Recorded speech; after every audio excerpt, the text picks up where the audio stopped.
ರಾಜ್ಯದ ಇತರ ಜಿಲ್ಲೆಗಳಿಗೆ ಹೋಲಿಕೆ ಮಾಡಿದರೆ ಜಿಲ್ಲೆಯಲ್ಲಿ ಕೋವಿಡ್ ಸೋಂಕಿತರ ಸಂಖ್ಯೆ ಹೆಚ್ಚಿರುವುದು ನಿಜ.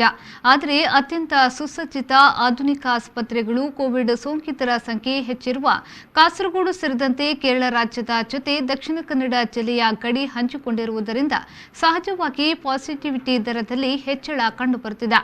ಆದರೆ ಜಿಲ್ಲೆಯಲ್ಲಿ ಪ್ರತಿನಿತ್ಯ ಕೋವಿಡ್ ತಪಾಸಣಾ ಸಂಖ್ಯೆಯು ಹೆಚ್ಚುತ್ತಿದೆ. ನಿನ್ನೆ ಒಂದು ದಿನದಲ್ಲಿ 9,900 ಮಂದಿಗೆ ಕೋವಿಡ್ ತಪಾಸಣೆಯನ್ನ ಮಾಡಲಾಗಿದೆ. ಆದರೆ ಸದ್ಯದ ಪರಿಸ್ಥಿತಿಯಲ್ಲಿ ಮತ್ತೆ ಲಾಕ್ಡೌನ್ ಮಾಡುವಂತಹ ಪರಿಸ್ಥಿತಿ ಇಲ್ಲ.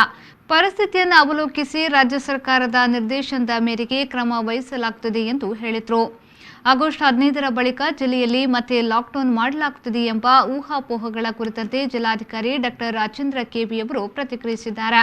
ಆ ಥರ ಸದ್ಯಕ್ಕೆ ನಾನು ನಿಮಗೆ ಹೇಳಿದ ಪ್ರಕಾರ ಆ ಥರ ಪರಿಸ್ಥಿತಿ ಇನ್ನೂ ಕೂಡ ಬಂದಿಲ್ಲ.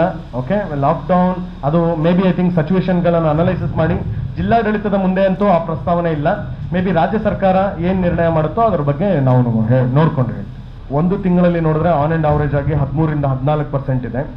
ಕಳೆದ 2 ವಾರಗಳಲ್ಲಿ ನೋಡಿದ್ರೆ 12%, ಕಳೆದ ವಾರದಲ್ಲಿ 11% ಆಗಿರುವಂಥದ್ದನ್ನು ಮೇ ಬಿ ಈ ಒಂದು ವಿಚಾರಗಳಲ್ಲಿ ವ್ಯಾಕ್ಸಿನೇಷನ್ ಆಗಿರ್ಬೋದು, ಬೇರೆ ಬೇರೆ ಎಲ್ಲ ಇದನ್ನ ಇಟ್ಕೊಂಡ್ರು ಕೂಡ ಆ ಭಾಗದ ಜನರು ಪ್ರತಿಯೊಂದು ವಿಷಯಗಳಲ್ಲೂ ಕೂಡ ಮಂಗಳೂರು ಮೇಲೆ ಈವನ್ ನರ್ಸಿಂಗ್ ಕಾಲೇಜಸ್ ಆಗಿರ್ಬೋದು, ಮೆಡಿಕಲ್ ಕಾಲೇಜ್, ಎಜುಕೇಷನಲ್ ಇನ್ಸ್ಟಿಟ್ಯೂಷನ್ಸ್ಗಳಲ್ಲಿ ತುಂಬಿರಬೇಕಾದಾಗ ಒಂದು ಮಿಕ್ಸಪ್ ಆಗಿರುವಂಥ ಚಾನ್ಸಸ್ ಇರುತ್ತೆ. ಹಾಗಾಗಿ ಯಾವುದು ಕೇರಳಕ್ಕೆ ಟಚ್ ಆಗಿರುವಂಥ ಭಾಗಗಳಲ್ಲಿ ಮಾತ್ರ ಪಾಸಿಟಿವಿಟಿ ರೇಟ್ ಜಾಸ್ತಿ ಇರೋದು ಕಂಡು ಬರ್ತಾ ಇರುವಂಥದ್ದು. ಅದನ್ನು ನಾವು ಕೂಡ ಕೆಲವೊಂದು ಕಾರಣಗಳನ್ನು ಹುಡುಕ್ತಾ ಇದ್ವಿ.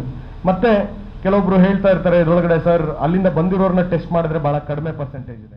ಈ ಸಂದರ್ಭದಲ್ಲಿ ದಕ್ಷಿಣ ಕನ್ನಡ ಜಿಲ್ಲಾ ಕಾರ್ಯನಿರತ ಪತ್ರಕರ್ತರ ಸಂಘದ ಅಧ್ಯಕ್ಷ ಶ್ರೀನಿವಾಸ್ ನಾಯ್ಕ್ ಇಂದಾಚೆ, ಪ್ರಧಾನ ಕಾರ್ಯದರ್ಶಿ ಇಬ್ರಾಹಿಂ ಅಡ್ಕಸ್ಥಳ ಉಪಸ್ಥಿತರಿದ್ದರು.